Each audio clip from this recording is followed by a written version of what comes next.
Hail and well met friends, Andang here for another episode of the epic story. When we last left off, we were getting ready to talk to Nona, so let us do just that. They tell me I was close to death. I remember very little of it. Nona smiles at you weakly. They tell me I was close to death, Staffdang. I remember very little of it. I remember a creeping shadow and a chill cold as ice and... Her eyes narrow. The men of that town would not heal me unless I gave them my sword. But you spoke against it, and so did that man. What was his name? Horn? I should thank him for that kindness, even though he is of the horse folk, and we should not trust him too far. The lady of the Elfwoods told me I could see her city before we departed, if I were well enough. I tell you I am. This place is a marvel, though my own people would not wish to live here. Bring me to some of the notable locations of this city, Staftang. We have time before we must depart, do we not? Of course we do, and this will be a nice resting exercise. So let's see, talk to them at the fountain, talk to them at some other place. First we need to go down the ladder. So we shall do just that. That's a parched elf, in case you were wondering. Oh yes, the endless path of death and despair. Well, let's just hop down the tree for now. And mount up. Now we ride. Very slowly, but we shall make it to our destination slowly enough. I love Lothlorien. Haven't talked about this in this series. Just so beautiful, it's amazing. Alright. I mean, the fact that even still, so many years later, this is one of the most beautiful places in LOTRO speaks a lot for their design, and just the way that Tolkien wrote Lothlorien as well. It's just such a great place. This is a place of quiet contemplation. This is Sir Luinin, the White Fountain of Caras Galahorn.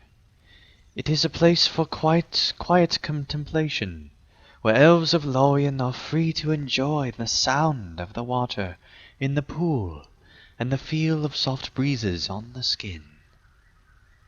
Hurin looks at Nona dismissively, and you can tell that despite Galadriel's words, not every elf is pleased to have the Dunlending girl within the borders of Lorien. Hey narrator, she's got a name. Yes, I know, but the script has already been written. Others can admire the fountain as well, of course. Hurin finishes with a sniff. Nona admires the delicate carving of the swan fountain. I wonder if I was turned around this way if she'd just float above the water. My people would not build such a thing. What would be the point? I cannot picture this fountain in Lanir. My people would not build such a thing. What would be the point? The point is beauty. Beauty is the point. Alright, a little bit of a drop there. But nothing for such a heroic lore master as myself. Alright, let's climb. Hey, we discovered another place, and it looks like we have to go up even further. But I don't mind, because it's beautiful Lothlorien. This is I think that this is the last time we come here as part of the epic story, at least that has been written so far.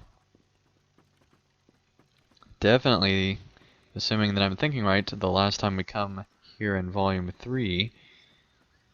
So that's a thing. We see so few visitors to Caras Galathon. I am sorry. We see so few visitors to Caras Galahorn that our hospitality is perhaps not what it should be. It must seem a very confusing place, with flats built on multiple levels of the great Melian, with winding stairs and bridges crossing the breeze gaps. You see, bridges are things that you use to get from one place to another, without there being ground in between. For I am an elf, quite stuck up, and felt it was needed to explain to you. A mango laughs, a delicate and mystical sound. You catch Nona's brief scowl at the airy tones, but Anangmel does not. I have heard it said that Karas Galdhorn is as maze-like as the cities of the dwarves. But if this slander is true, at least our maze is above the ground, lit by the glow of the sun and cool glimmer of the stars. I would forgive any amount of confusion for those dual boons. Nona looks out into the void between the flets and says nothing. Alright, so far, if we've learned anything from this epic story, we've learned that elves are obnoxiously stuck up. At least in LOTRO. If we learned anything else, then we might have learned something. Alright, let's take the ladder. And go on to the final location, which is actually a ways down there, but this is such a small place, we'll just keep going down there and taking in the beauty of Lothlorien. So many great statues in this place. There was recently a LOTRO and lore article on LOTRO players about statues and how they affect the lore in Rivendell. And it's a really good article if you want to check it out. Just search LOTRO and lore in the search box on LOTROplayers.com and you can find it on there. Alright. And speaking of lore, I recently finished editing the first episode of Middle-earth lore, and that should be coming out in the near future. That is why I stopped releasing videos multiple videos every day, because I've been so busy on this project. It has taken over all of my time. There's over 25 people working on it. It's turned into this just enormous monster. But it is an awesome thing, and people who have seen the episode so far think it's awesome. So, hopefully everyone else will as well. Let's see here. And by the time everyone's seeing this, it will probably be out. And so that should be good. Alright, it looks like I need to find a ladder, but I don't know where the right ladder is. Alright, so that's... Oh. There's a ramp. Alright, we shall go up around the tree.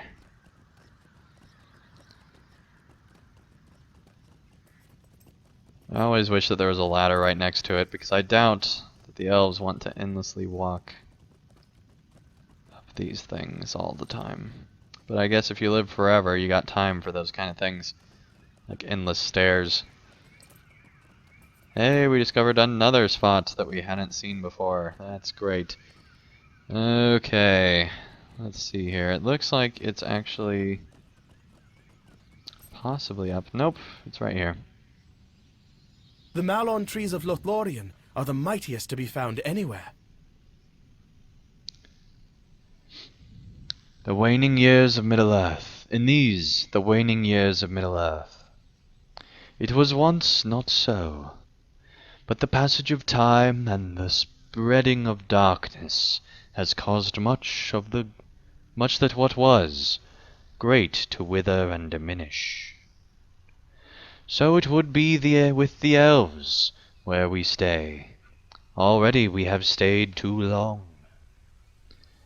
Luindros looks sideways at Nona, but she seems not to notice.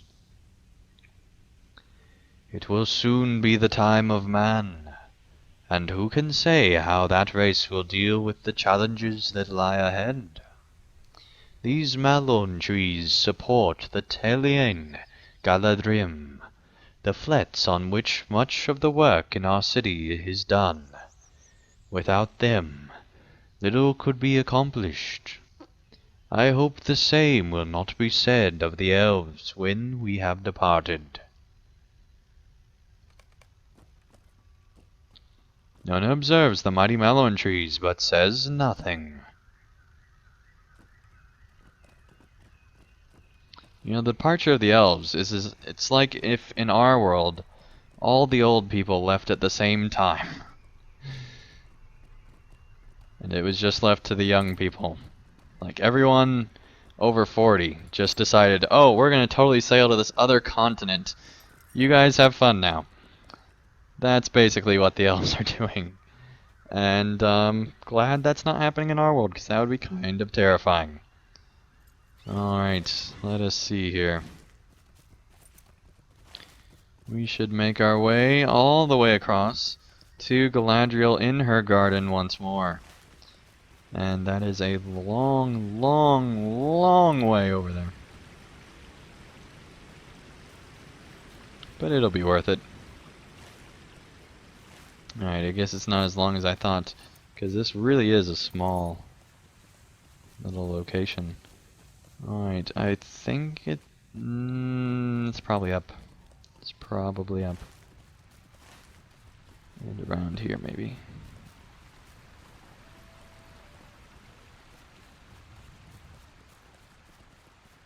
Just want to go in there. Where's the entrance? Okay, it's around here. Got it. Don't worry, elves. I got this. I've been here before. I know my way. Alright. Okay, apparently we've not been here before officially. So that's a thing.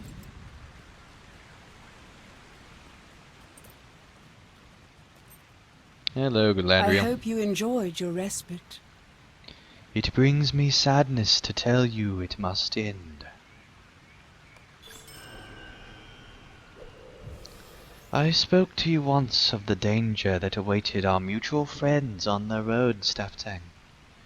Their circumstances are hidden to me, but I have seen enough in my mirror to worry. Those few of the wise who know of their errand have known a simple truth since they departed. As they move further south, they move closer to a point of decision that they can delay, but not avoid. They cannot leave the great river without making this decision. Do they continue south and east to Mordor? Or do they pass through the cities of man, and thereby take the longer road to the fire? The ring-bearer must go to Mordor, but who will choose to go with him? I fear for the company, Staftang. Peer into my mirror, and see if the visions of you, for you, are as troubling as they are for Galadriel. I speak to myself in third person many times. Many, many times. So many times that sometimes I forget that I am me, and me is me, and I am. Sometimes I don't know what I'm talking about, especially during loading screens. But I'm sure Frodo is fine. Alright, hurry this thing up. We need to get away from Galadriel. She's crazy. Alright, we shall see what's on the other side. Many of the ring would face the difficult decision of what road to take. We simply did not know how soon. Alright, so now we have to decide what road to take. Here we go. Oh, I got my sword out. Something you don't see every day. I wish they allowed you to turn on and off if you had your weapons out or not. That would be nice. Well, Frodo, the choice is upon us at last.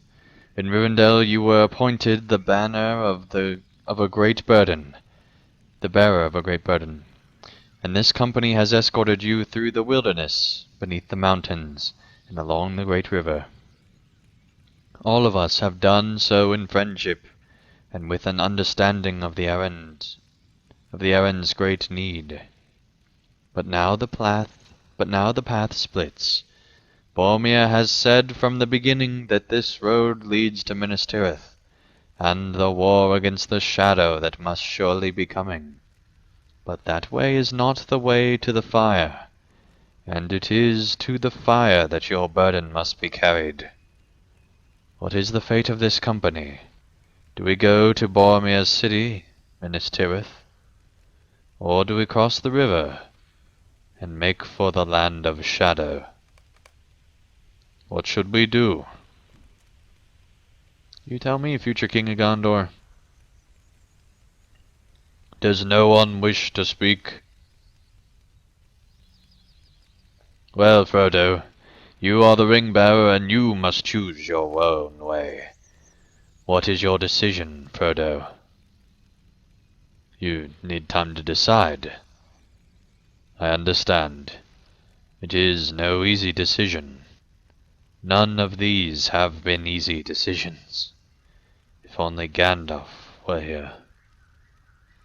I have tried to play his part as best I can, but I am not he, and the ways of wisdom are shut to me. I am sorry. I cannot help you with this decision, Frodo, but it is yours to make, and I do not want to sway your mind one way or the other. You shall have an hour, Frodo, and we will leave you alone to decide. We will stay here, and you may walk as you will, but do not stray out of call. There are orcs about. Alright, an hour to decide the future of Middle-earth. Let's begin, shall we?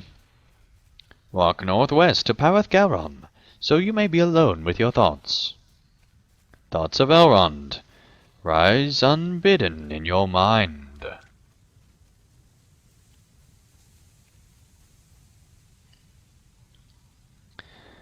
The ring you bear is one, the ruling ring sought by Sauron above all else. The evil he could work within it would be uncurable. It must be destroyed. There are those who would use the ring and not destroy it. The temptation to use the ring, even good, is overwhelming. That is its power and its danger. The road to the fire is dangerous, but it is the only choice we can risk. Alright, we shall continue further along the path here, with our sword, cloak, and hairy feet on the way. Thoughts of Galadriel rise unbidden in your mind.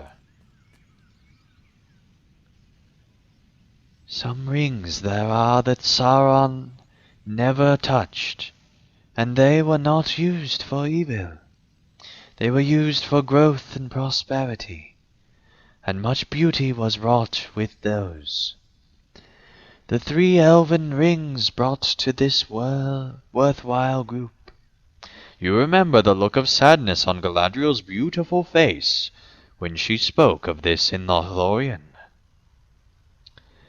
If you fail your quest, Frodo, the workings of the 3 will be laid before Sauron, and he will control all. But if you should succeed, even then there will be little happiness for the elves. We will diminish, and all that was wrought with the 3 shall fade. No choice is free from sadness for my people, Frodo.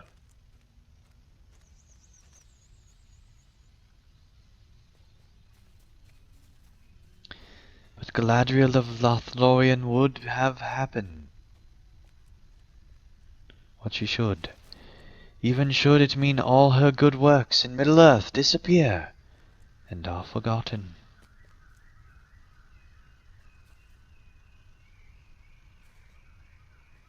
Goodbye, Frodo. Goodbye, Galadriel. Speed of worry. Let's put that on. We're very worried.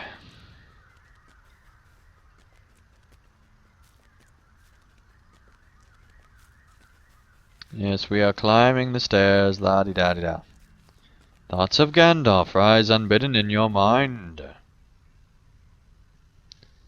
Few know the inner strength of hobbits as I do, Frodo Baggins.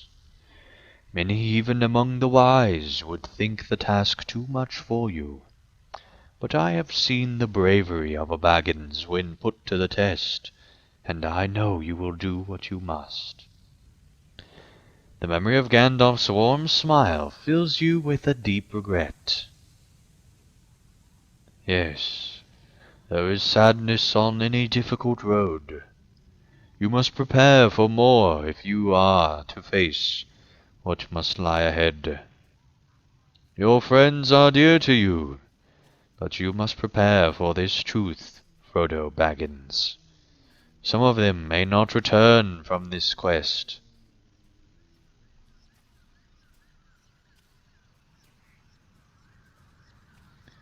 If that it is why you delay, the quest is already lost. It's funny that he says some might not return. You must decide, Frodo. Thoughts of Bilbo rise unbidden in your mind, even though you can't see his thoughts yet, but he's probably at the top of stairs. Oh, Frodo, my lad, what have we gotten ourselves into? Trouble and bother. Your memory of the old hobbit makes you smile in spite of yourself, and you realize how badly you miss him. Something has to be done, Frodo. All these important people with their endless meetings and councils, weighing important matters, when all it needs is the application of some good hobbit sense. You at least need to get to Mordor, Frodo, my boy. It is your burden to bear as it is mine. Merry and Pippin and Sam, they would be fine. The others would watch out for them. If you bear the ring as it is your task to do, our friends will be in less danger. It will not be easy, Frodo, my boy, but it would be for the best. As long as our friends accompany you, their lives are in danger. You don't want that. Best to go alone to Mordor. Aragorn and Boromir are strong men, and they will take care of our friends. Gimli and Legolas will watch out for them as well. Sam will not understand, but in time he may forgive you. What did Elrond say in Rivendell? That it was perilous to study the arts of the enemy, as Sauron did? That must be because they cannot corrupt even the purest of hearts, no matter its intention at the onset. And yeah, it's Saruman. You feel a presence behind you. Boromir. Alright, let's turn off world chat. That is something we need to do. There we go. Frodo, there you are. I was worried about you. I know you said you wanted to be alone, Frodo, but you're simply too important to go wandering alone. If Aragorn is correct in his guess, it means the orcs have already crossed the river. They could be in the woods even now. May I stay and speak to you, now that I have found you?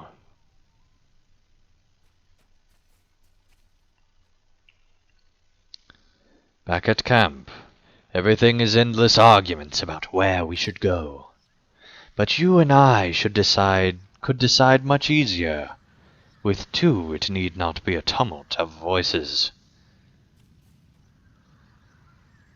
Yes, you hear the wisdom in it. I am glad, Frodo. I had feared you would not wish to speak with me, but it lightens my heart to know that you respect the wisdom of Gondor.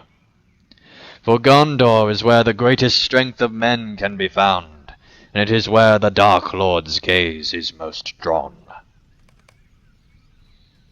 If you were to come to Minas Tirith with me, we could protect Gondor. What say you, Frodo? No? Why do you resist the course of wisdom? These elves and wizards speaking only of hiding and sneaking, and they would have us destroy the very thing we need to defeat Sauron. Why do you listen to them, and not to me? It is my people who will pay the price for failure of this foolhardy errand. My people will pay, not yours, hiding far away in some hidden dell where the enemy will never find them, if even they think to look. But he looks at Gondor. Yes, he does. And he will kill its people. And they will look at me and ask why I was not able to protect them. And I will say I had this chance, and I let it slip away. I know it is a heavy burden for you, Frodo. You are so small and weak. What if the ring had come to a man, a strong man of Gondor? Perhaps you could lend me the ring. Let me use it to save my people, and then I will give it back.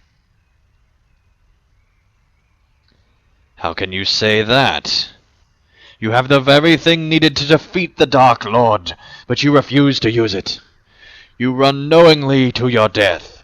You bring with you only hope, and ever have surviving this war. You bring with you the only hope we ever had of surviving this war. Sorry, I'm crazy. Ring sickness. Hard to say things sometimes clearly. The ring should be mine, Frodo. Give it to me. Give it to me, you foolish halfling. You have no right to it. If you will not give it to me, I will take it. I will take it back. A madness has taken Boromir. You should run away from him. The ring is mine. Give it to me. Give it to me, Frodo. How about we don't do that, Boromir? Just a thought. In desperation, you slip on the ring. What? Where did you go, cursed halfling? Escape from Boromir, Frodo. Run up to the east.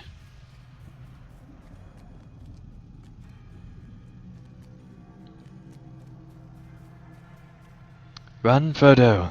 Up the steps. Up the steps you go.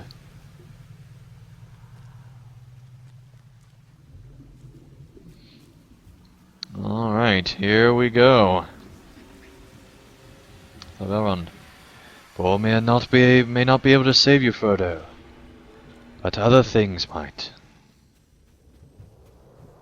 Alright. Here we go. Thought of Galadriel. Frodo, you do not know your danger.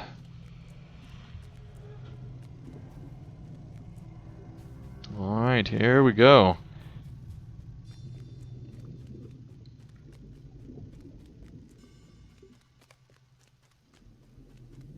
Sauron can sense the presence of the ring. He searches you. You have stumbled blindly to the summit of Amon Hen. Your heart is gripped with a sudden feeling of terror. Apparently we can't go up that high. You sense a malevolent presence searching and searching. Sauron senses the ring. Take it off, fool! Take it off! Take off the ring! I'm trying to, Gandalf. You managed to remove the ring. Now you know what you must do. The terror of your recent experience is still with you, but you conjure the kindly face of Gandalf from your memories to try and fight back the dread. You can almost hear his voice as clearly as he spoke to you thusly in the library at Rivendell. There are many, many great dangers facing Middle-earth, Frodo, and your ring is responsible, even indirectly, for all of them. The orcs of the Misty Mountains stir, and Lorien is threatened with fire. The horsemen of Rohan fight back the wolves of Isengard. Corsairs put to sea from Harad, and endless armies march from the east. The mountain of fire is aflame, and the Dark Lord's forces are in motion. There are men who stand against him, men like Boromir, son of the Steward of Gondor, and your companion. He and the men like him will fight for as long as they are able, but when all is finished, it seems to me they will be simply men. And for how long can men stand against such evil? No, Frodo. I fear that when all is reckoned, it will come down to one hobbit, after all, the strength he himself can bear. Perhaps that is always the way it was meant to be. You know what to do, Frodo.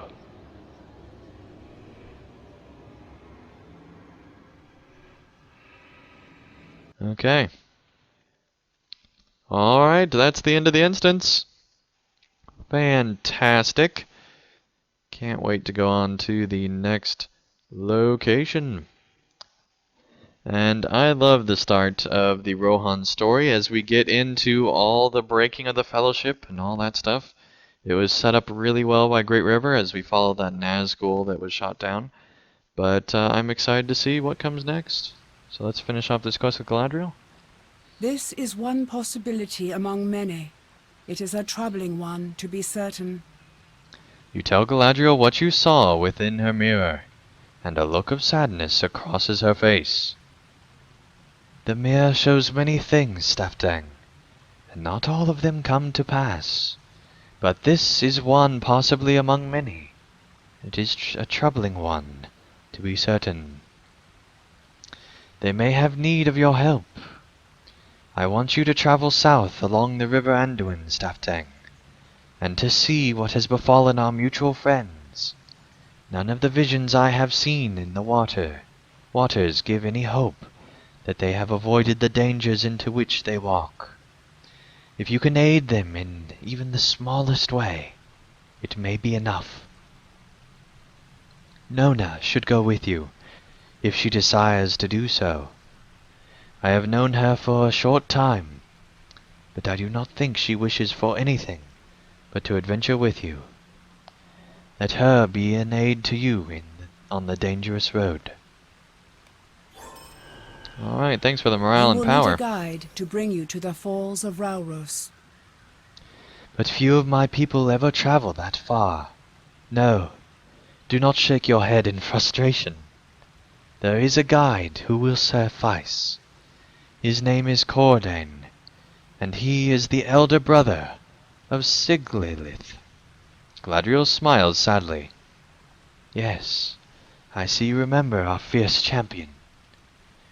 With her twin knives and the skill with which she will wield them, the efforts of the Golden Host might have come to naught. Her death in battle of the tower is a cause for grief in all who knew her. You will find her brother in cut from similar cloth. But if Corden shares her ability, he does not share her temperament. Find him in Talain Nenduil, on the eastern side of Caras Galadorn, and tell him you need him as a guide along the Anduin. He is not called Riverwalker for naught. He is more familiar with the lands, through which the Anduin flows, than any elf of Lorien. Alright, well we are getting ready to assemble our own fellowship, but that is enough of this episode. We've already gone way over time, but it was definitely needed to do the entire instance together, I think, because that is just such an awesome one. So anyway, thank you guys so much for watching, and I'll see you again real soon for another episode of the Epic Story as we assemble our fellowship and make our way into Rohan to hopefully find out what happened to the fellowship. But till then, thank you guys so much for watching, and I'll see you again real soon for another episode of the Epic Story. Thank you guys so much for watching. If you enjoyed this video, feel free to hit the like button below. And if you'd like to see more of my daily content, feel free to subscribe, and you'll be notified when that new content comes out. And also, if you'd like to help support my channel and help me continue to create high quality videos, feel free to support me on Patreon. and you can get all sorts of great rewards in the process. So thank you guys so much for watching, and I'll see you again real soon for another video.